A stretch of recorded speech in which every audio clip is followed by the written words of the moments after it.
On part dans l'espace aujourd'hui dans Smart Tech. On va s'intéresser à la manière dont la France muscle ses techs. Et oui, on a des pépites et notamment en plateau. Très heureuse de recevoir Sylvain Bataillard. Bonjour. Bonjour. Ingénieur aérospatial de formation. Vous avez un bagage aussi en géopolitique, stratégie, défense. Et vous êtes surtout aujourd'hui le cofondateur et le Chief Strategy Officer de Hyperspace. Hyperspace, ça ne s'entend pas, mais c'est une entreprise française. On vous présente un peu comme l'incarnation d'une nouvelle génération de mini-lanceurs.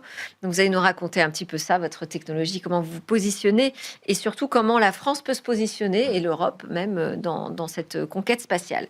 Avec vous en plateau, Xavier Pasco, bonjour. Bonjour. Très heureuse de vous recevoir, Xavier. Vous êtes le directeur de la Fondation pour la recherche stratégique. Vous avez coordonner les travaux, des travaux qui portent sur l'espace, les hautes technologies, la sécurité. Vous êtes un spécialiste des affaires spatiales européennes, civiles et militaires. Donc avec vous, on va vraiment prendre de la hauteur, si je puis me permettre ce jeu de mots, dans notre talk qui parle de l'espace. Déjà, Sylvain, je voulais qu'on commence ensemble sur votre technologie. Précisez-nous ce que fait Hyperspace. Vous travaillez sur la commercialisation de vols orbitaux, suborbitaux. C'est ça. Donc Hyperspace, on commercialise, donc on vend un service de lancement qui soit orbital ou bien suborbital. Donc c'est forcément dual, donc pour civil ou militaire. Donc c'est de la logistique finalement. C'est un petit peu ça, c'est de la logistique pour l'espace. Et ça permet, c'est pas que de la logistique, ça permet aussi de faire pas mal d'expériences, notamment pour le suborbital. Donc on développe deux vecteurs, donc un vecteur suborbital Baguette One et un vecteur orbital Baguette One, donc Obi-Wan. Et ces deux vecteurs sont... Ouais. Oui, voilà. Ces deux vecteurs sont basés sur une technologie de propulsion qu'on développe en interne, qui est innovante, qui est brevetée, et dont en fait l'objectif est d'avoir une technologie de propulsion plus simple, donc moins chère. Et qu'est-ce qui est breveté alors? Qu'est-ce qui est différent par rapport à ce qui existe sur le marché? Est-ce que vous êtes en concurrence frontale avec un SpaceX? Alors, on n'est pas vraiment sur le même marché, on n'a pas non plus la même envergure financière, bien entendu. Mais en fait, dans la principale technologie de propulsion qui est utilisée dans le spatial, c'est la propulsion liquide, qui est très complexe, très chère, avec des pièces qui s'appellent des turbopompes, qui sont excessivement complexes. C'est de l'horlogerie suisse qui tourne à 100 000 tours minute. Nous, on a développé une architecture de moteur en propulsion hybride, donc moitié solide, moitié liquide, qui n'a pas de turbopompe. Et donc c'est là que vient notre principal avantage. Notre moteur a environ 30 fois moins de pièces qu'un moteur à propulsion liquide. Donc vu qu'il est plus simple, il faut moins de monde pour le concevoir, c'est plus facile à produire. Et notre carburant étant du polyéthylène haute densité, c'est-à-dire du plastique tout simple, c'est le plastique le plus courant qui existe. On a aussi une supply chain qui est beaucoup plus résiliente et beaucoup plus simple. Je vous posais la question de SpaceX, mais je peux peut-être la poser aussi à Xavier Pasco. Est-ce qu'il y a aujourd'hui encore de la place sur le marché pour des entreprises innovantes avec des mini-lanceurs? Je crois qu'il y a de la place sur le marché, ne serait-ce que parce que tout le monde ne veut pas lancer sur SpaceX. SpaceX, effectivement, a pris une place assez démesurée aujourd'hui dans le marché du lancement. Globalement, on va être à 250 peut-être lancements par an, et SpaceX va en réaliser entre 150 et 200 d'ici quelques années. Enfin voilà, on voit bien que c'est là. Mais en même temps, SpaceX d'abord tire beaucoup ses propres satellites, puisque SpaceX met en même temps en l'air, si j'ose dire, Starlink, cette fameuse constellation qu'on connaît tous. A effectivement ce marché américain qui est très fourni aussi. On sait bien que les Américains, le gouvernement américain tire beaucoup, etc., et utilise SpaceX. Et donc finalement, il y a encore de la place pour des clients étrangers qui ont besoin de tirer des satellites de nature très différente. Il y avait des satellites, des gros satellites, mais des satellites plus petits, en grand nombre ou en moins grand nombre. Et donc, il y a sans doute de la place. Mais c'est vrai qu'il y a beaucoup de gens aujourd'hui qui essayent de tirer parti de cette petite place. Et aujourd'hui, l'offre de lancement va être importante. Donc, il faut être différenciant, comme on dit. Petite place, ça veut dire que c'est un petit marché ou c'est un gros marché? C'est sans doute, ça reste... Alors, le marché spatial, ce ne sont pas des télévisions, ce ne sont pas des voitures qu'on produit à la chaîne. Ouais. Alors, même si aujourd'hui, on tire tous les 2 jours, etc., il faut bien se rendre compte que c'est d'abord, historiquement, un marché qui a été créé par les gouvernements pour tirer leurs propres moyens, pour mettre en place leurs propres moyens. Seulement récemment, on a vu ces constellations, ce qu'on appelle ces constellations d'orbite basse, se multiplier. C'est très récent, ce sont des milliers d'objets, des dizaines de milliers d'objets peut-être, ce ne sont pas des millions d'objets. Mais c'est quand même un marché qui trouve son équilibre économique si vraiment on sait, combiner à la fois une réponse à la demande publique et une réponse à la demande commerciale, plus commerciale. Et comment vous le voyez, vous, ce marché et cette possibilité de se faire une place aujourd'hui en Europe avec des acteurs européens? Mais moi, ce que je vois, c'est que je parle à beaucoup de constructeurs de satellites qui ont besoin de lancer des satellites, surtout en France et en Europe au global. C'est la plupart des gens à qui je parle se situent dans cette zone-là. Et eux en ont clairement marre de tirer avec SpaceX. Ils se plaignent en fait de la complexité d'envoyer son satellite aux États-Unis aussi, vu que SpaceX est clairement en position de monopole. Ils peuvent se permettre un service qui n'est pas forcément le top de ce qui est attendu par ces. En plus. Mais en fait, voilà, les gens n'ont pas le choix. Quand ils ont besoin de lancer un satellite rapidement, actuellement, il n'y a pas vraiment le choix. C'est surtout sur SpaceX que ça part. Et même des satellites institutionnels européens et sont lancés sur SpaceX. Et donc ça, on se rend compte que c'est pas forcément possible. Ouais. Enfin, c'est possible visiblement. Oui, enfin, on peut pas continuer comme ça. Souhaitable. En termes d'autonomie stratégique, c'est compliqué. D'accord.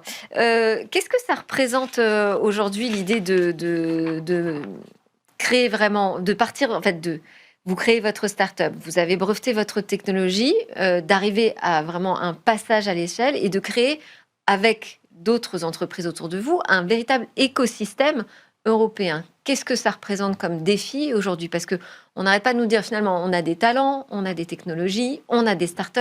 Ok, mais tout ça, ça ne fait pas aujourd'hui encore un écosystème vraiment solide sur lequel on peut se reposer pour avoir une politique spatiale autonome ou indépendante.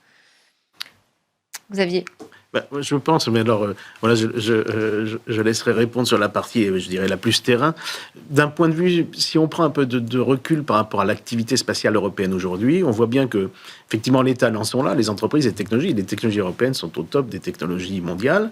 Il y a de la commande publique, parce qu'à chaque fois, on me dit, oui, il n'y a pas de commande publique dans le numérique, mais là, il y en a. Il y en a, mais qui n'est peut-être pas totalement répartie uniformément entre les grands programmes classiques gouvernementaux et je dirais peut-être un appel d'air pour des petites entreprises, des entreprises qui vont innover. On a par exemple l'exemple de récemment la conférence ministérielle de l'Agence spatiale européenne. Il y a de l'argent et même les gouvernements ont sursouscrit, donc ont mis plus d'argent qu'attendu. On va être sur 22 milliards, plus de 22 milliards sur 3 ans, sur les 3 prochaines années. Donc on se dit, il y a beaucoup d'argent. Oui. Après, dans le détail, cet argent, par exemple, peut être concentré sur certains grands programmes qui sont des programmes très institutionnels, où là, il est très difficile pour les petites entreprises d'accéder, et finalement, avec peu d'incitation pour, on va dire, créer un équilibre public-privé pour des nouveaux programmes. La réalité, c'est qu'aujourd'hui, quand même, on a besoin d'une vision politique en Europe qui n'est pas encore totalement là. Et la difficulté par rapport aux États-Unis, c'est qu'on voit qu'aux États-Unis, c'est encore en transition, j'allais dire, mais le gouvernement et le secteur privé trouvent de nouvelles relations entre eux pour finalement s'épauler mutuellement. On n'en est pas là en Europe. Le secteur institutionnel et les secteurs privés sont encore des secteurs disjoints. Oui. Et pour le coup, le marché privé reste encore à construire. Donc on est un petit peu dans une phase différente. En fait, c'est un défaut de politique publique, mais aussi de politique industrielle. Alors, de politique industrielle, parce que la question qui se pose, est, pour les satellites, par exemple, c'est qu'aujourd'hui, des filières de satellites qui vont produire des dizaines de milliers de satellites pour les mettre en orbite, ont besoin d'une industrie qui va les utiliser. Et ça, c'est l'industrie de la tech aux États-Unis, ce sont les GAFAM, c'est peut-être Beidou, Tencent en Chine, par exemple. On n'a pas l'équivalent. Et donc, ce lien entre l'espace et le digital, si vous voulez, ou le numérique, comme on dit, il n'est pas créé en Europe parce qu'on a un peu un déficit industriel du côté du numérique. Alors, il y a de très bonnes entreprises numériques, là encore, on est au top, mais on est plus dans des choses qui ont une échelle différente de celle qu'on voit aux États-Unis ou en Chine. Ça, c'est certain, oui. Vous avez la même perception. Oui, non, tout à fait. Je suis tout à fait d'accord. Ce qui, en fait, c'est vraiment le besoin final qui va tirer le besoin d'avoir des satellites, des constellations, donc le besoin de lancement. On ne lance pas juste pour le plaisir, il y a vraiment des utilisations derrière, des données, de la télécommunication, de l'imagerie ou quoi que ce soit. C'est ça qui vient vraiment tirer. Mais là où on a l'impression qu'ils sont là, les besoins. Enfin, je sais pas, ça semble tellement évident. Mais sur le marché de la tech, il y a quand même un très fort tropisme des États-Unis qui pour eux, lancent beaucoup de satellites. Et on voit qu'en Europe, on utilise des services numériques surtout des États-Unis, tout ce qui est GAFAM. Et donc, forcément, en fait, on subventionne un petit peu leur industrie spatiale indirectement. Ouais. Et pour l'instant, on n'a pas encore opéré le changement de perspective ou d'instaurer une confiance sur nos techs françaises. Pour l'instant, pas tout à fait. Je pense qu'il... On peut prendre un exemple qui est celui, qui reste hypothétique, mais du cloud dans l'espace, par exemple. On commence à entendre parler des grandes entreprises qu'on connaît tous, Amazon et d'autres, qui veulent mettre leurs serveurs dans l'espace pour tout un tas de raisons. indépendamment du fait de savoir si ça va être rentable, si c'est quelque chose qui a vraiment un sens, etc. C'est une idée que nous, en Europe, on ne peut pas avoir parce que nous n'avons pas les acteurs correspondants. Donc, vous voyez bien qu'il y a non seulement le marché réel, mais il y a la projection qu'on en fait, qui peut-être, et moi, j'ai les plus grandes... Ça n'aura pas de suite. Ça n'aura pas de suite. Mais en tout cas, alors on va utiliser le storytelling, le récit qui est fait industriel, il est différent. Ouais. Et à partir de là, nous, on a cette difficulté d'avoir un récit industriel. D'ailleurs, on n'est pas sûr d'en vouloir un. Il y a beaucoup de gens en Europe qui pensent qu'il faudrait que l'espace se consacre à la science simplement et pas nécessairement à l'industrie. L'industrialisation de l'espace, c'est quelque chose sur lequel on n'est pas... La privatisation, finalement. Alors, la privatisation ou la réorganisation de l'activité spatiale, je suis toujours prudent par rapport à la privatisation de l'espace, mais en tout cas, cette industrialisation, cette banalisation de l'espace en Europe, on n'en est pas là. Et on se cherche un peu sur cette question. Et ça donne pas envie à une boîte comme Hyperspace d'aller travailler avec les Américains ? Disons que j'aimerais quand même travailler à la souveraineté de mon pays et puis de l'Europe, tant qu'à faire, puisque en fait, on a déjà quand même, je tiens à préciser, un très fort soutien du gouvernement français via France 2030, qui nous a quand même pas mal financé. Le CNES aussi, financé par France 2030, nous a acheté nos premiers lancements. Donc ça sert de client d'ancrage, puisque le spatial quand même marche pas mal avec un besoin institutionnel de client d'ancrage. Et ensuite, c'est le marché privé qui vient prendre la suite. Mais voilà, on est très fortement soutenu par la France. Je pense que c'est important quand même qu'on construise cette autonomie, qu'on continue à construire cette autonomie stratégique, cet accès à l'espace qui doit vraiment être rendu beaucoup plus simple à l'échelle européenne. Après, ça vient se heurter, puisqu'on parlait de récit tout à l'heure, un récit à une vision de l'espace qui est très fragmentée en Europe. On n'a pas de vision globale et unifiée. Donc forcément, c'est plus compliqué de construire un écosystème industriel qui tire dans le même sens si chaque pays a une vision un petit peu différente. Et vous avez eu des demandes des Américains ? On parle avec des gens aux États-Unis, non, mais après des demandes, plutôt des gens des satellites qui ont besoin de lancement, qui regardent un petit peu tout ce qui se fait. Mais parce non, que j'imagine, vous êtes prêt à travailler avec n'importe quel client, a priori ? Ou... Ah oui, tout à fait. Oui. Alors ça, tout à fait. Voir le business est surtout aux États-Unis, dans le spatial. Et malheureusement, pour une entreprise, il faut être rentable. En Gironde, où vous êtes également, s'est installée The Exploration Company, qui est une entreprise franco-allemande. Est-ce que vous travaillez ensemble ? Est-ce que cette idée de créer un écosystème, un tissu véritablement de start-up tech de l'espace, est-ce que ça prend une forme de réalité ? Tout à fait, ça prend une forme de réalité. Alors, on ne travaille pas directement avec eux, mais on se voit, on se côtoie, on se croise dans les mêmes événements de toute façon.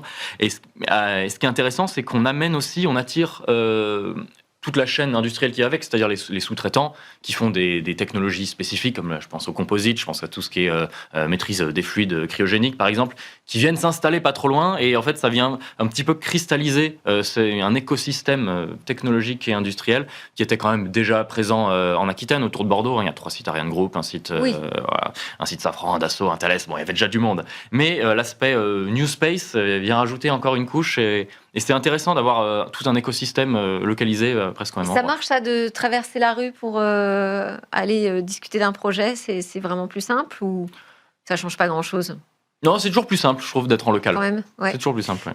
Alors, sur quoi se jouera, selon vous, le futur de la conquête spatiale ? Parce que là, on est très focalisé, finalement, sur les lanceurs réutilisables, les mini-lanceurs et tout ça. Est-ce que c'est vraiment sur ça que ça va se jouer encore sur les 5-10 prochaines années, d'après vous ? Mais quand on regarde juste, alors c'est un constat, il y a 3 grands domaines qui dans le spatial fonctionnent très fortement. C'est tout le domaine de l'orbite basse avec tous ces satellites qui sont lancés très régulièrement, ces constellations, etc. C'est le domaine, alors le retour à l'ordre du jour de l'exploration humaine de l'espace, notamment avec le programme lunaire, alors qui connaît des aléas, mais enfin on voit bien qu'il y a beaucoup d'argent qui est investi là-dedans. Puis le domaine militaire, qui est un domaine très actif, etc. Et on se rend compte que ces 3 domaines ont tous besoin, on a parlé de logistique tout à l'heure, hein, c'est aussi un mot que j'utilise souvent, ont tous besoin de mobilité, de gestion de l'énergie, d'automatisation à outrance et d'intelligence en orbite, de capacité de traitement, etc. Et toutes ces industries qui investissent finalement dans ces technologies transverses, hein, les militaires ont besoin de mobilité, les gens du cislunaire, ce qu'on appelle le cislunaire, l'espace entre la Lune et la Terre, auront besoin de ravitaillement, de capacité à intervenir sur des objets en orbite, etc. Donc tout ça, c'est de la manœuvre, c'est de l'énergie, c'est de la propulsion, et donc toutes ces technologies vont être vraiment clés. On le voit bien, alors là encore, Bon, c'est vraiment ce qu'on constate, si vous voulez. Et je pense que du coup, l'accès à l'espace, effectivement, va devoir se diversifier pour avoir des opérations de plus en plus réactives qui accompagnent finalement cet aspect logistique. Parce que fondamentalement, ce qu'on voit dans l'espace maintenant avec l'industrialisation, c'est l'avènement d'une vision logistique quand même des choses. Et ça se joue sur la plateforme logicielle en particulier ? Pour moi, ça se joue un petit peu partout. Ça se joue en fait sur toute la chaîne de valeur en termes de briques technologiques, puisque c'est ça qui va vraiment permettre d'avoir un service efficient et aussi de diversifier un petit peu. On parle de le service de lancement, de service en orbite, mais comme vous disiez, il va y avoir plein d'autres choses. Mais ces briques technologiques, elles sont un petit peu communes en fait à tout type de vecteurs et à tout ce qu'on peut faire avec. Donc cette émergence aussi de briques technologiques permettra aussi de créer potentiellement des nouveaux services, des nouveaux usages, des nouvelles façons de faire sur les mêmes socles technologiques. Et on arrive à la fin de l'émission, mais je parlais de la partie logicielle. Aujourd'hui, on travaille avec des logiciels souverains, européens ou principalement américains ? Alors là, c'est difficile de se séparer de Windows. L'open source peut-être.